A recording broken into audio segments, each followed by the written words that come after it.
Welcome to the Muslim Faculty of Advanced Studies Online. For more information about our programs, publications and membership, please visit our website, themuslimfaculty.org.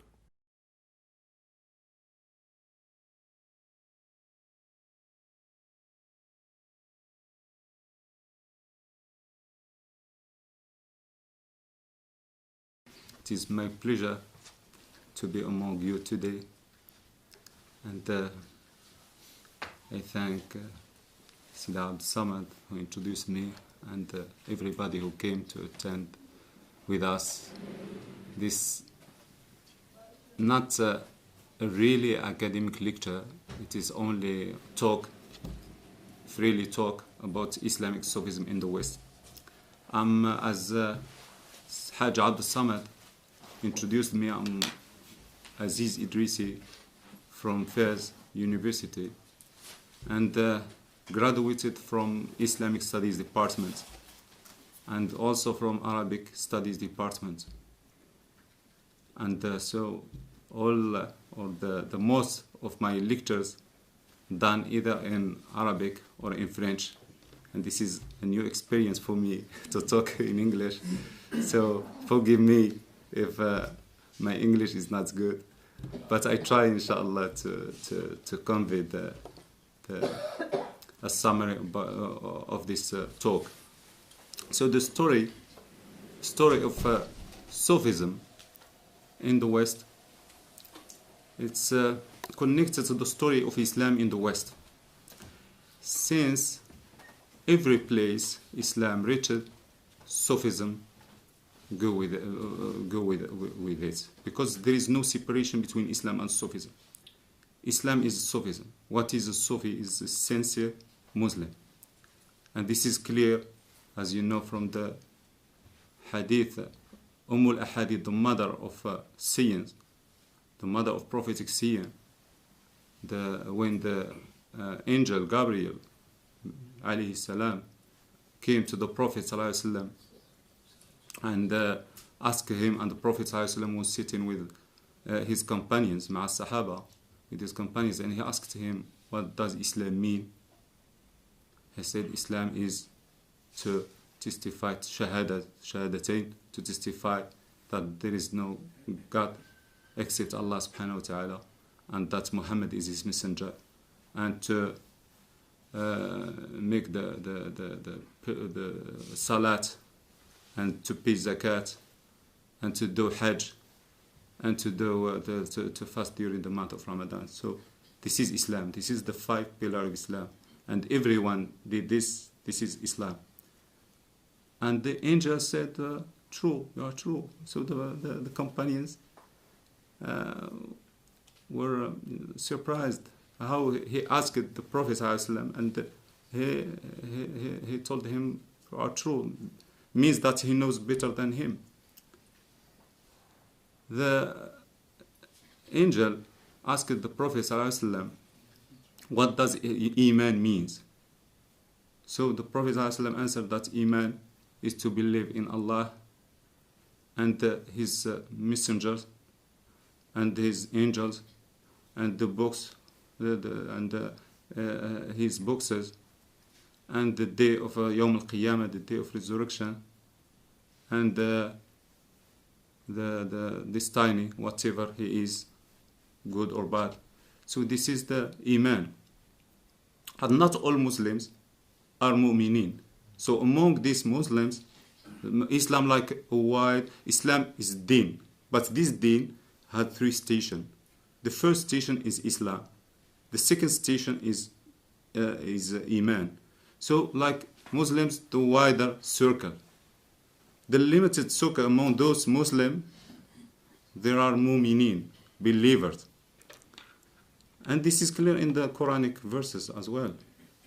قالت الأعراب قال الله سبحانه وتعالى قالت الأعراب آمنا قل لم تؤمنوا ولكن قولوا أسلمنا ولما يدخل الإيمان في قلوبكم. It means the Bedouin said, we are believers. Say, no, tell them you are not believers, you are just Muslims.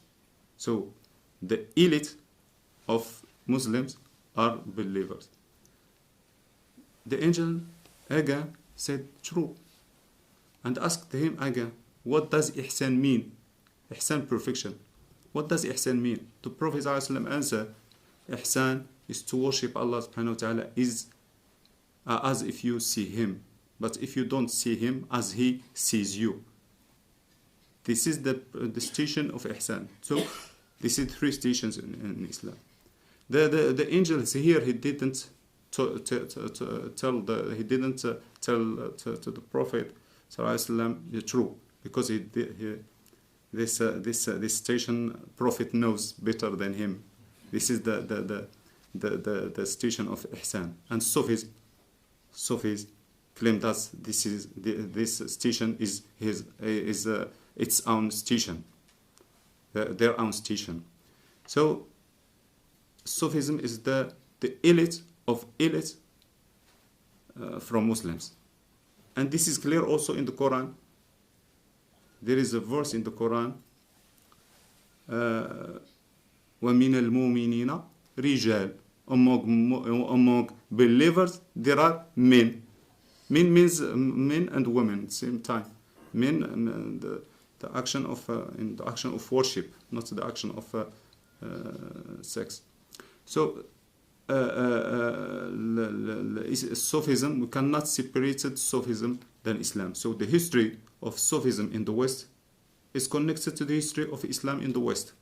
And the first contact of Islam with the West was in the medieval ages.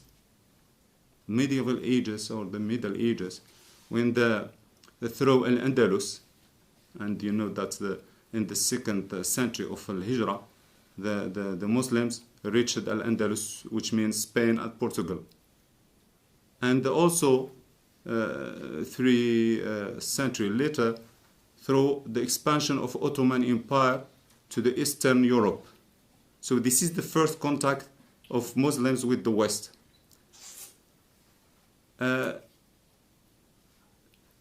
These first contacts, of course, brought Sufism to Europe.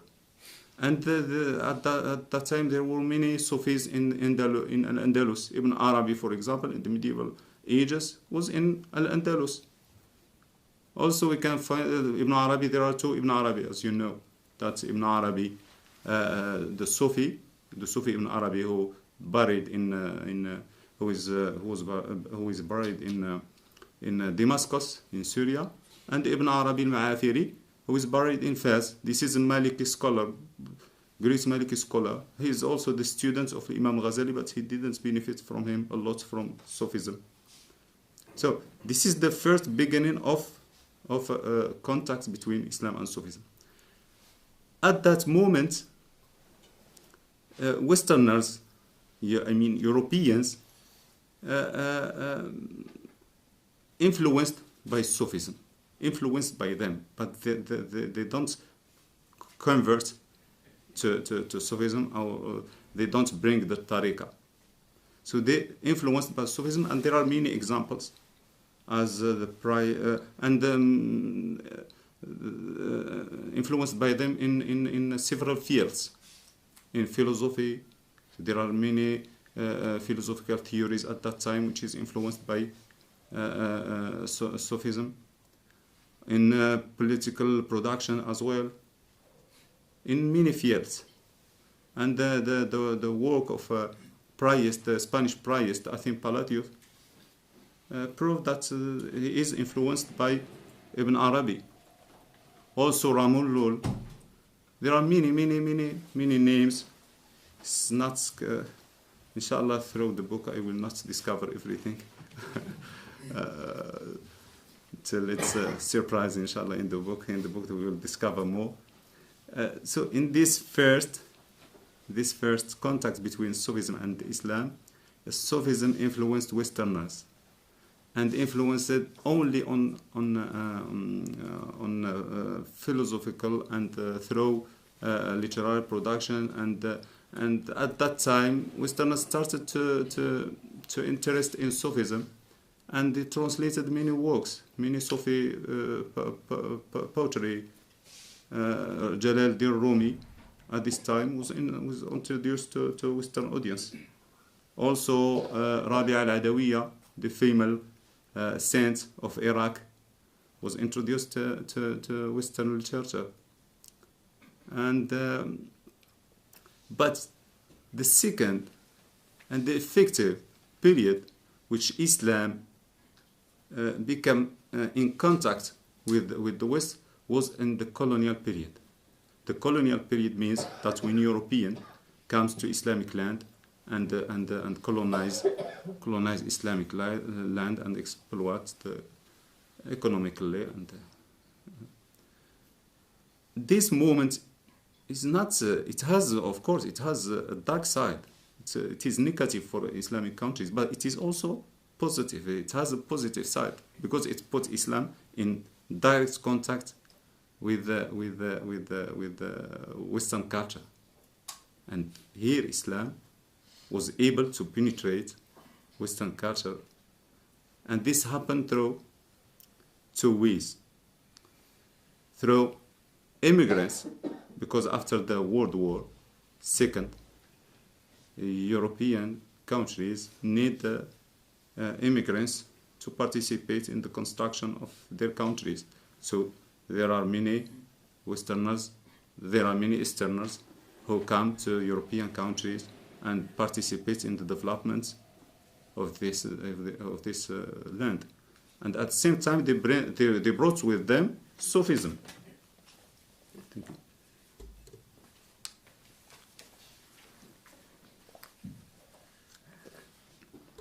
The same thing, there is another immigration from the other side.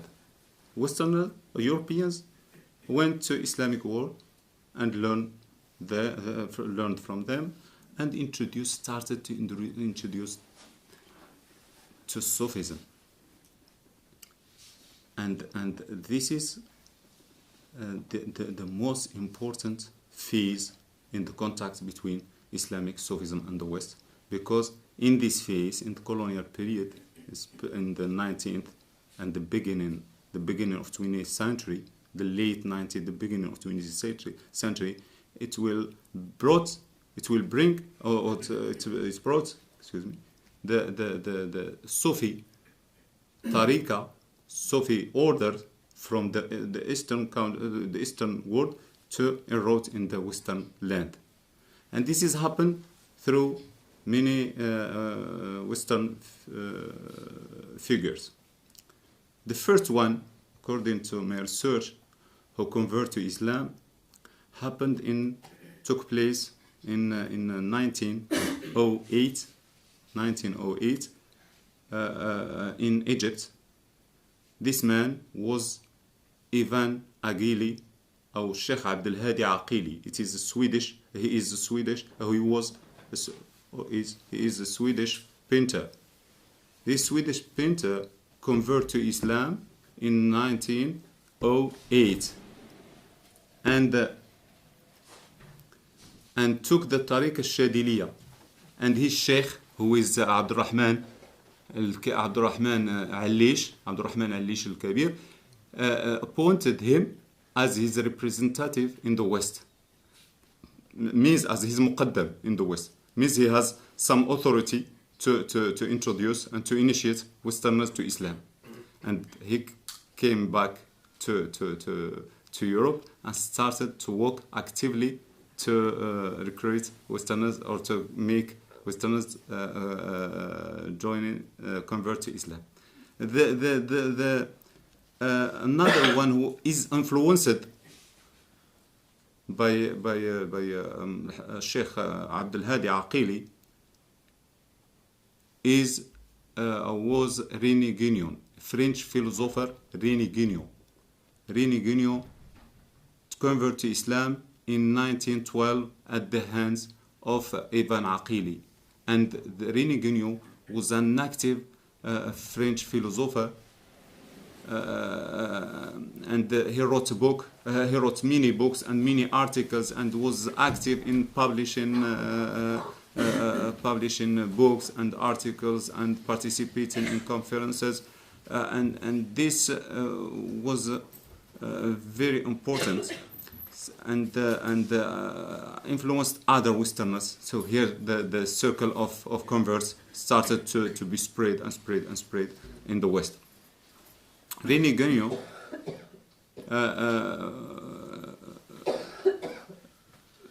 went to Egypt and settled in Egypt and spent all the rest of his life there in Egypt in his retreat, and he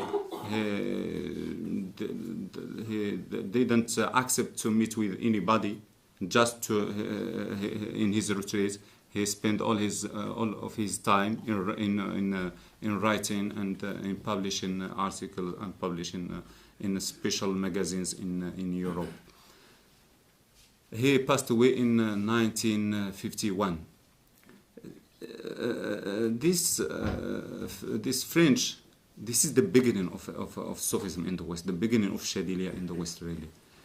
This French philosopher affects and influence other scholars like British Martin Links, the Romanian Michel Valsin, who was serving at the diplomatic service in Paris, and other figures. So those brought the first Shadhili branch and established the first Shadhili community in Europe. But this period as well, they don't bring there was a kind of mixing between Islamic Sufism and their own philosophical opinion. This is not a purely Islamic line. The purely Islamic line, it happened in 1967 at the hands of a Scottish actor whose name is Ian Neil Dallas, or Shaykh Abdalqadir Sufi. This is the real beginning of Islamic Sufism in the West. Not the real beginning. This is the purest line of Islamic Sufism, the purest Islamic line, the pure Islamic line in the Islamic Sufism in the West. As you know, that Shaykh Abdalqadir Sufi traveled a lot, and he was in Morocco in 1967 and converted to Islam at the hands of Sheikh, the Imam of Al-Qarawiyyin Mosque, the famous Imam of Al-Qarawiyyin Mosque, who is Abdulkarim Dawdi. And then met with his Sheikh, his Sufi Sheikh, Sidi Muhammad bin Habib Darqawi, and who appointed him as his muqaddam in the West. So Sheikh Abdalqadir came back to the West and worked actively and worked hardly to spread the Islamic da'wah, the Islamic call in the West, and was able to establish the first Muslim Sufi community in this country, in Norwich. This is the first Muslim Sufi community which is established in Europe, according to my research, was here, which is purely Islamic, and I will explain why it is purely Islamic. So, and Shaykh Abdalqadir, alhamdulillah, still till the moment work hardly to spread Islam in Asia, in Australia, in Africa, in every corner of the world. This presence of Sufism in the West, we can now we can limited this presence in four categories. We can talk about Islamic Sufism in the West, and also quasi or semi-Islamic Sufism in the West, and non-Islamic in the West, non-Islamic Sufism in the West, and just schools related to Islam. So, what does mean Islamic or Islamic Sufi orders in the West?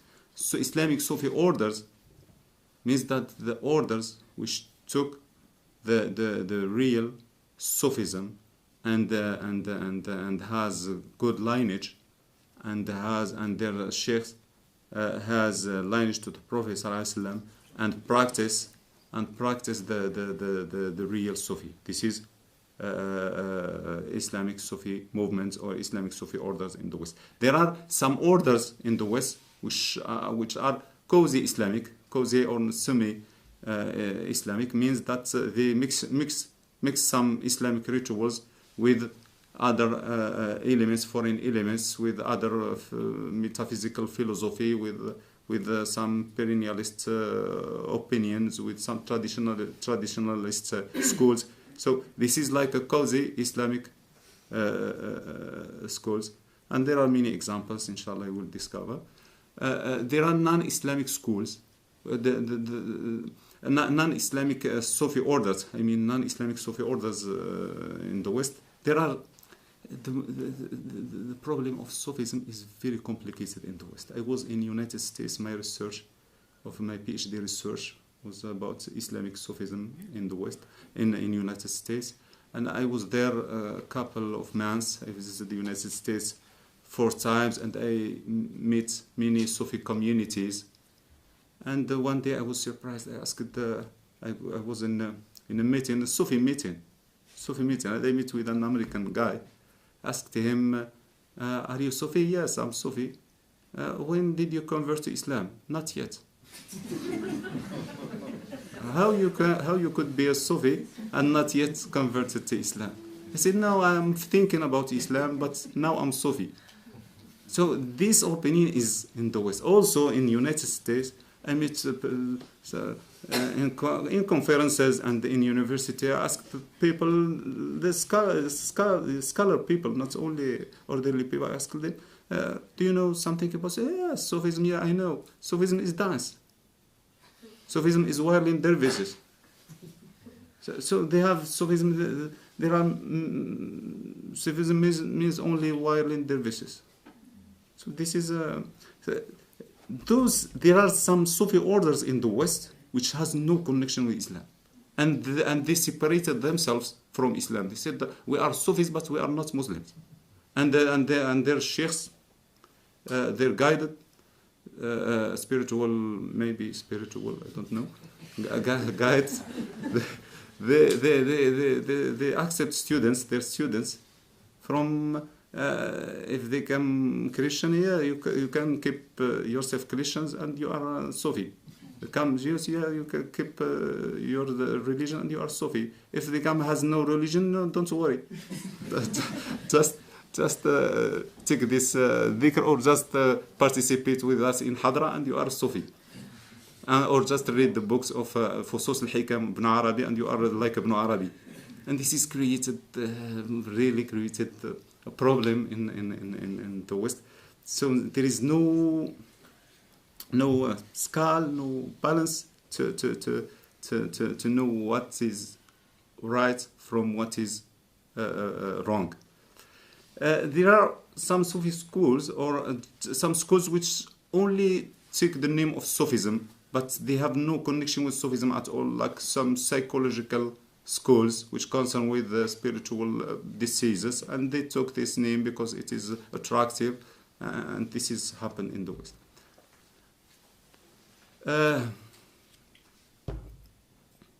This book talk about all these things, and this is in the half of the first part of the book. The second part is devoted to discuss the origin of Habibiyya Darqawi Sufi order, and from where and from when Shaykh Abdalqadir Sufi took his secret, and I give the definition to Shaykh Sidi Muhammad bin Habib Darqawi, and Sidi Muhammad bin Habib Darqawi has a lineage to the Prophet ﷺ.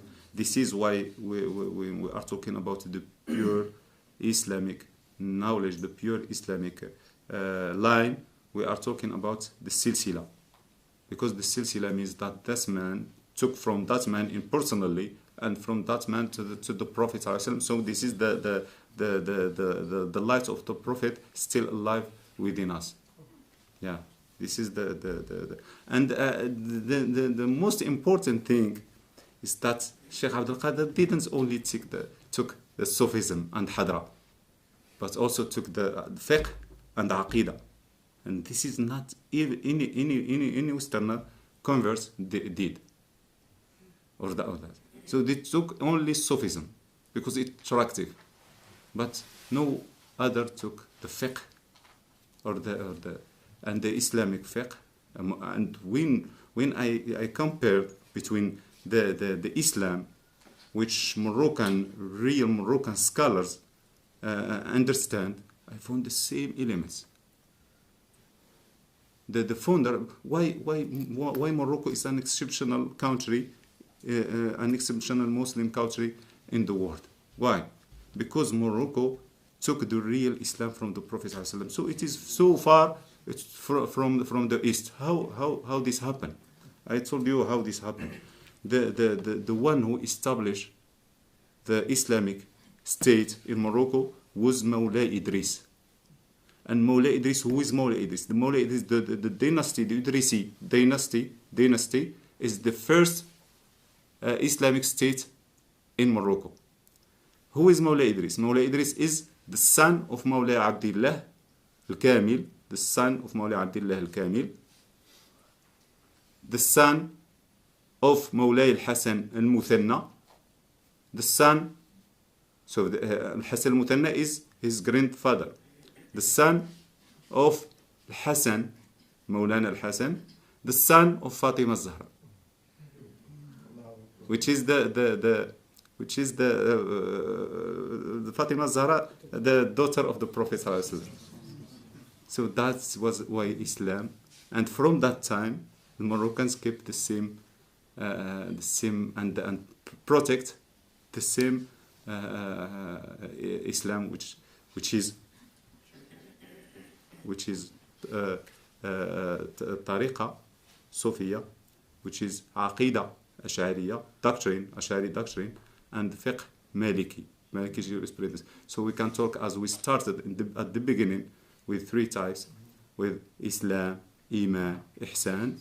We can talk about these three types, which is fiqh Islam, because fiqh concerned with how to pray, how to make hajj, how to make wudu, all these things related with the Islam. The second, Aqidah, with Iman, because Aqidah, what they discuss? Aqidah discuss the names, the attributes of Allah, the names of Allah subhanahu wa ta'ala. What does mean Latif? What does mean Khabir? What does mean Yadullahi fawqa aydihim? The hand of Allah is how? All these things belong to the Iman, to the belief. And Tariqa is the station of Al-Ihsan. So inshallah, I hope that this book, that you could enjoy this book. And it is, in my opinion, and it is hard to talk about but inshallah you will find the introduction there are in this book. I think you keep the introductions of the two scholars. Yeah, there is an introduction of two famous Western scholars, not Muslim, two famous Western scholars, which is a Danish professor, a British professor in Danish University, Mark Sidgwick, and also an American professor in Chicago University, Marcia Hermansen, and they are talking about this book and mentioned that this book is very interesting for Sufis because it shows many chains, many lineages of Sufis, how the Islam came to Europe, and also is important for students because its bibliography is rich, and for students can benefit inshallah from it, and also interest for non-Sufism, for non-Muslims. Non-Muslims this book is important for them. Why?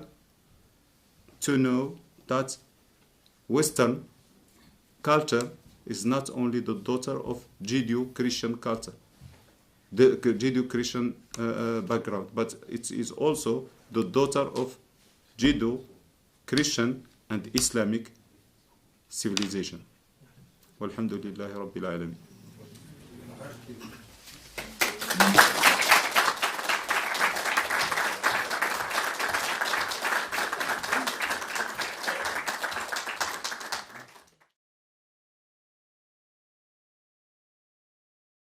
Could I ask you what was your personal motivation to undertake this research? Yeah. So it is complicated to answer this question for two reasons. But inshallah, I will answer this question. We have time. I answer this question. Yeah. Do you mind to repeat the question for the microphone? Yeah. So we have The question he told me about my reason for searching in Islamic Sufism in the West. What is my motivation? So the first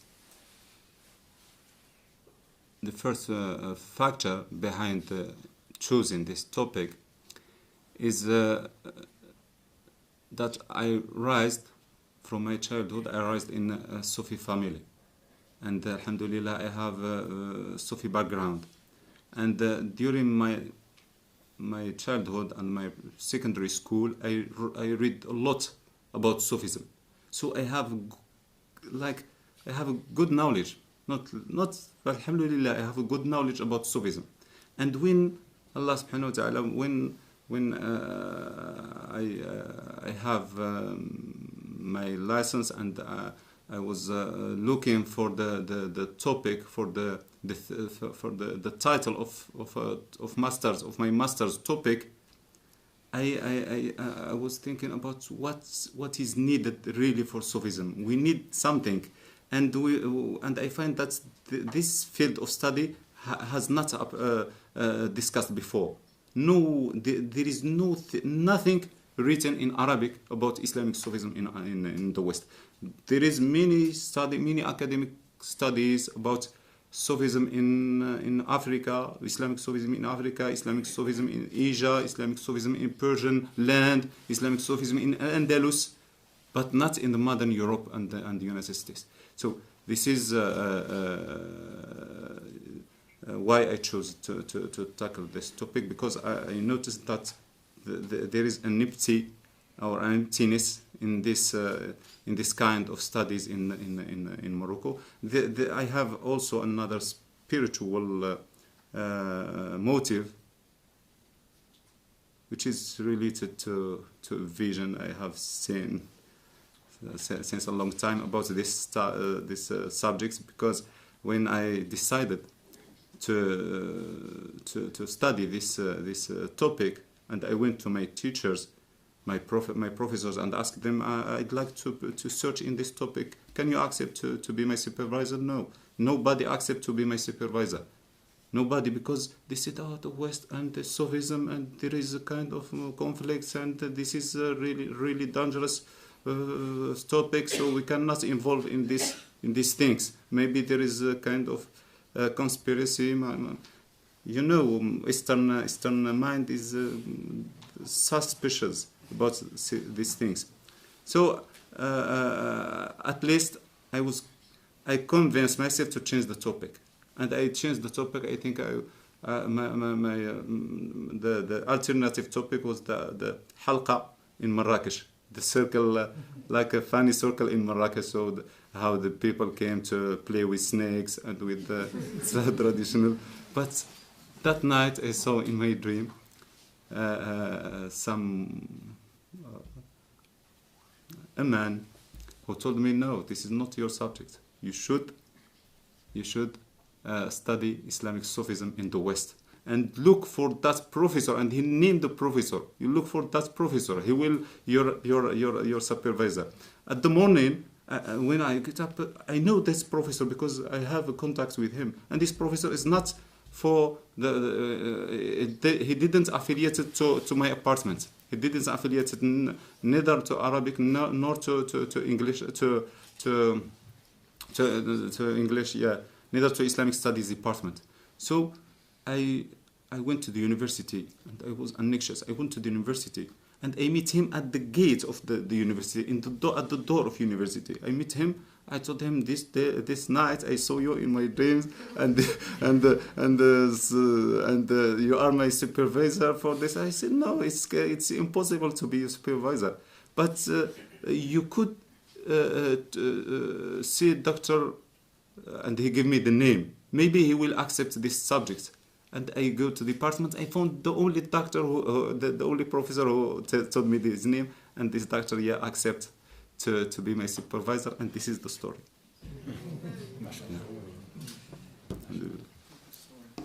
Yeah.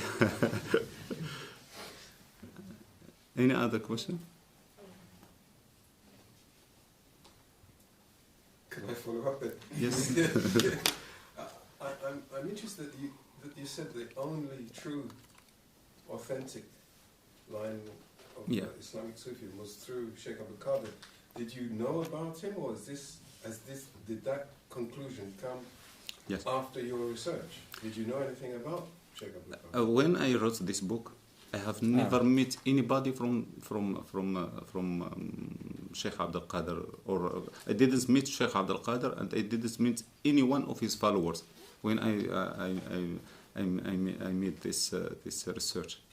I didn't meet. I based only on textual materials, and I'm trying to compare between what Shaykh Abdalqadir told, and there is, alhamdulillah, a lot of things written by him in internet, and also I get some books from other universities, so I have this idea. But I didn't claim that the only, I said that the only Islamic which is came, the first Islamic lineage which is came to the West, because there are other Islamic, true Islamic lineage. Tariqa is not only one tariqa. All drinks or springs are coming from the Prophet ﷺ, and we cannot limit ourselves to this is my drink, for example, this is my spring. I can, because there is the verse, the Quranic verse when the Prophet Moses alayhi salam hit the rock, and the rock exploded to 12 spring, and everybody, each one knows which spring took water. So this is the water, and maybe I feel comfortable with this water, and but the other maybe he didn't feel comfortable with water, but maybe he has another water. Yeah.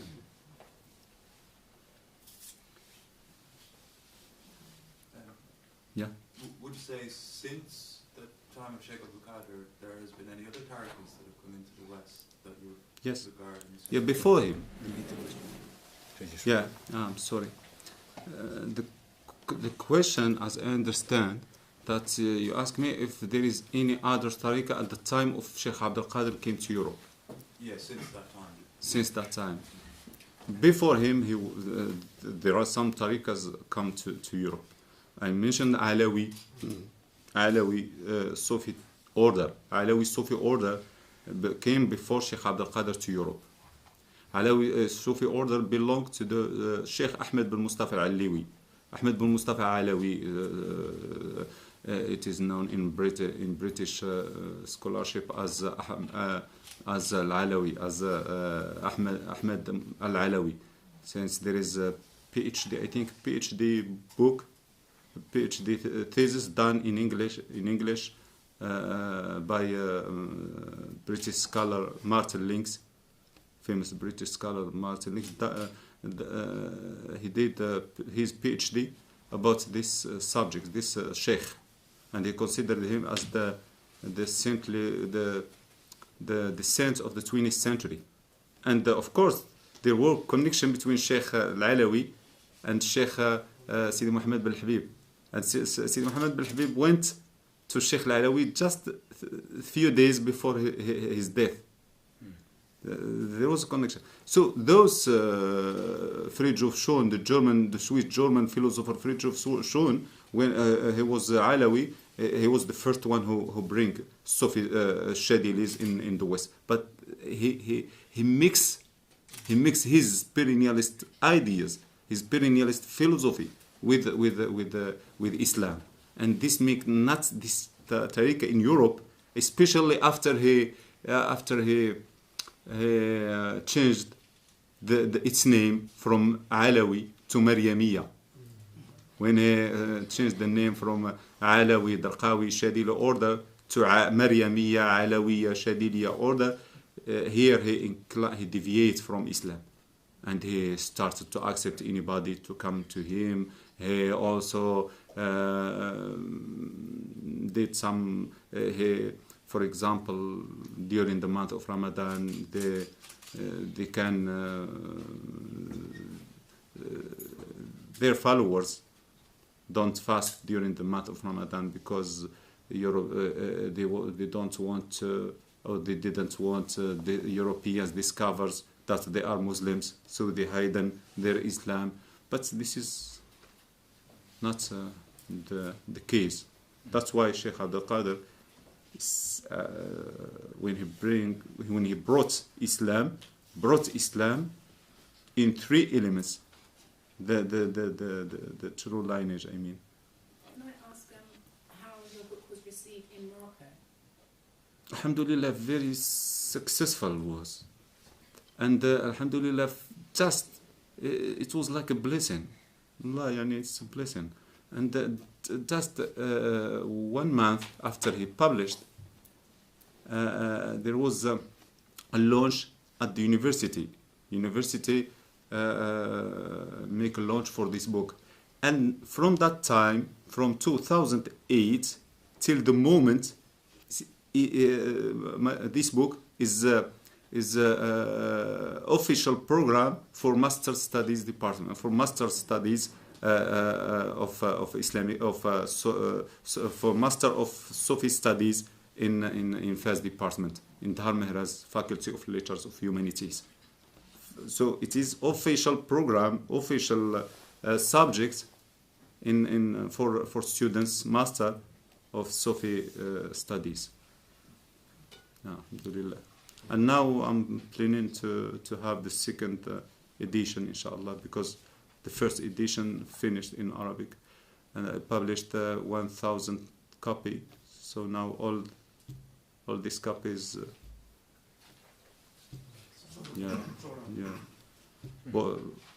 Bought or what? Sold out. Yeah. Inshallah. Inshallah, I'm planning to plant. Yeah.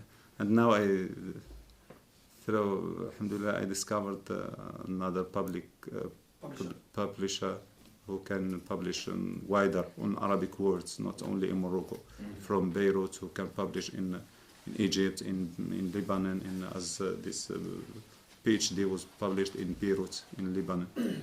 Yeah. Any other question?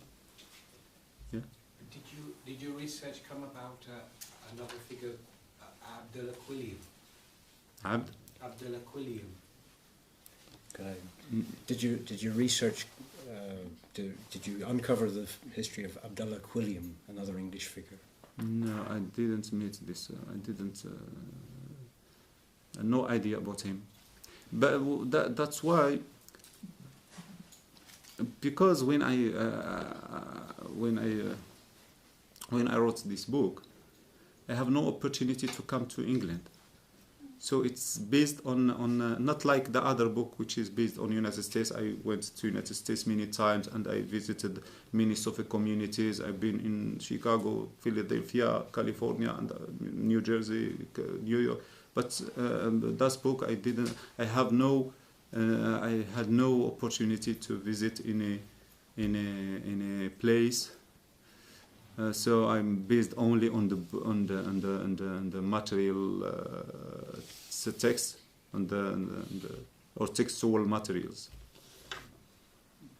Yeah.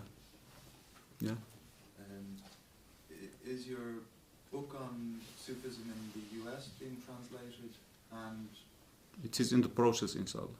In the process of translation. Now we started translated it together with the idea, not engaged yet in translation, but my supervisor, my PhD supervisor, was American scholar, famous American scholar, alhamdulillah, Marcia Hermansen. She offered that she could help in translation. So inshallah, I think if we have time, we can work, or with other, inshallah, with. but it is very important to translate it, and I have this idea, inshallah, to translate it. And sorry, where do you see this book then being disseminated, put out to, distributed? Where do you see this book being disseminated or distributed? No, distributed because it is published in Lebanon in Arabic language, and in Lebanon distributed in all Arabic countries, so it is well received in Arabic countries. Did I answer your question? The English translation, I mean. No, the English. No, I have no English translation Of the master's thesis. Do you mean this book which is translated now? Do you mean this book? Yes, No, yes. this is the first time. I'm like you. I have just today. I look at this book. so I have no copy. Just I received some copies maybe after 30 or 40 minutes. So this is the first copy. If you this is the first copy. Hot off the press. Yeah. That's why I'm talking about Arabic. Excuse me, maybe I couldn't say. I was talking about Arabic version, not English. Yeah, not English. Also Arabic, even masters. I have masters, yes. Alhamdulillah, I have now 5 books. I have 5 books. One about that's one which is translated, Islamic Sufism in the West. The other, which is PhD about Islamic Sufism in the United States. Another about the influence of Sufism in modern American poetry. So this is 3, and the fourth is about Sufism, women, youth in Morocco. Yeah, and this is the 5. Inshallah. Of course. You say that your first book was written just from textual sources. Yes. And since then you have met a number of the people concerned. Has anything in your meetings made you change anything in your mind Yes. about You said you wrote the master's thesis from textual sources, and subsequently you've met people that you've written about. Has anything in your meetings with those people made you change your opinion in any way? Yeah. I didn't change opinion, but I expand research. The research, on contrary, my opinions still the same, and each day my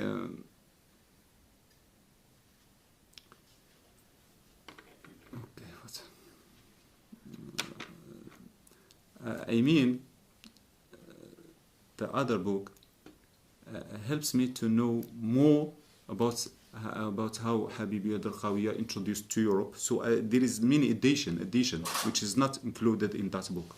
There are many editions, and especially this my PhD research helps me to meet with the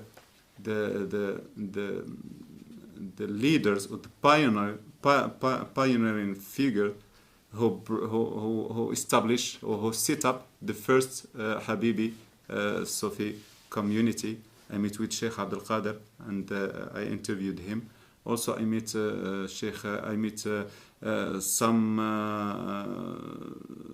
some famous star now in Europe and in America, and who either still with Shaykh Abdalqadir or not is not no longer in contact with him, but they give me a good idea, and now I think that's Law Alam, that's the whole history of Habibiyya Darqawi of Shaykh Abdalqadir is included in this book and in this book. In this one here. In the PhD. Yeah, in the PhD, because it's I based on interviews on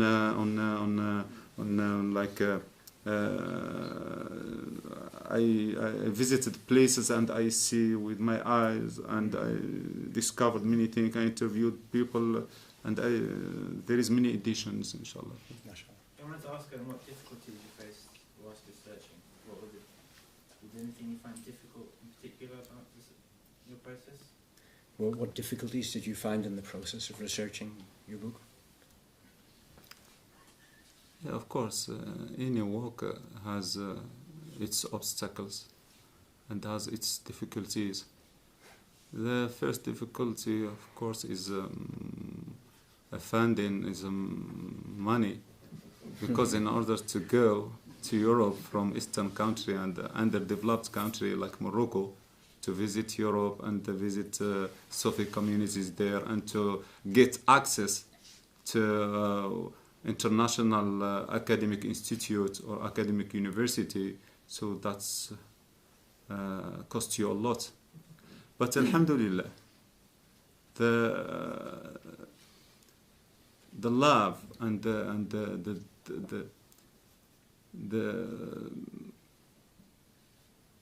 the pleasure which I feel in the research make everything easier for me. And alhamdulillah, when I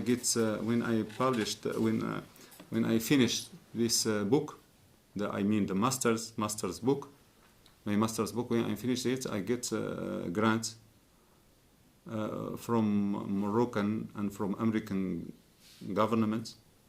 It's Fulbright grant. It's a very interesting grant. It is done in Morocco each year. They give only three grants: one in the humanities, one in the economic, and one in the law. And alhamdulillah, I get this one. I selected to have this grant in 2008. So this grant enabled me to visit United States and to get access to the university, and also to visit other countries all around the world. Alhamdulillah, now I received invitation, of course, from many academic universities, and they pay for everything. Yeah. Did the professors who initially they said, oh, it was controversial, Yeah. did they have anything to say after you had all this success? Yes, the professors who thought your thesis was controversial, what did they say after the success? Yeah. One of them told me that I have never understand the idea what you want to do, but when I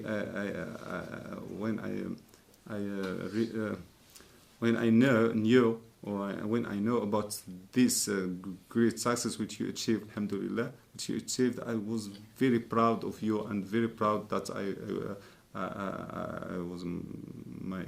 was your supervisor. Alhamdulillah, this is one of them, but not all professors received welcome the book. Of course, there are some jealousy, there are some kind of envious. This happened a lot, and I have no enmity or no enmity. You can say enmity to anybody, but I have somebody who can maybe form like obstacles in your way. Alhamdulillah, it's okay.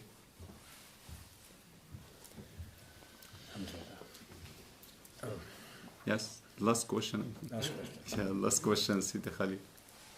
Thank you very much for coming here and giving this lecture and this book launch. I find your lecture very interesting. How do you feel the book has changed Moroccans' perception of their Islam and the transmissions of Islam from Morocco? Yes. How do you feel that Moroccans experience their own Islam in the reflection of your book? And is that what you said? Yeah. Yeah, I understand your question. Yes, alhamdulillah, it affects the society without any hesitation, and now in May, inshallah, in parallel with the Muslim of Sheikh Murtada, there was a conference about Moroccan Sufism beyond borders, or Islamic Sufism beyond borders. So this subject of this conference is connected to this work. And before this conference, inshallah, which will take place in the Muslim, before we hold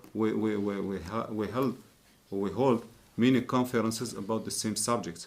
and many students now in the university started to follow me, and also the book received was as I mentioned before, that now is a program, is a subject of study in a master's program in Morocco. So now alhamdulillah, everybody Shaykh Abdalqadir, before I wrote this book, nobody heard about him except some few people who are belonging to Habibiyya Darqawi and who knows him personally, but nobody in academic, I'm sure there is nobody knows about him in Morocco. Now every day many people Googles his name, Shaykh Abdalqadir Sufi, and I have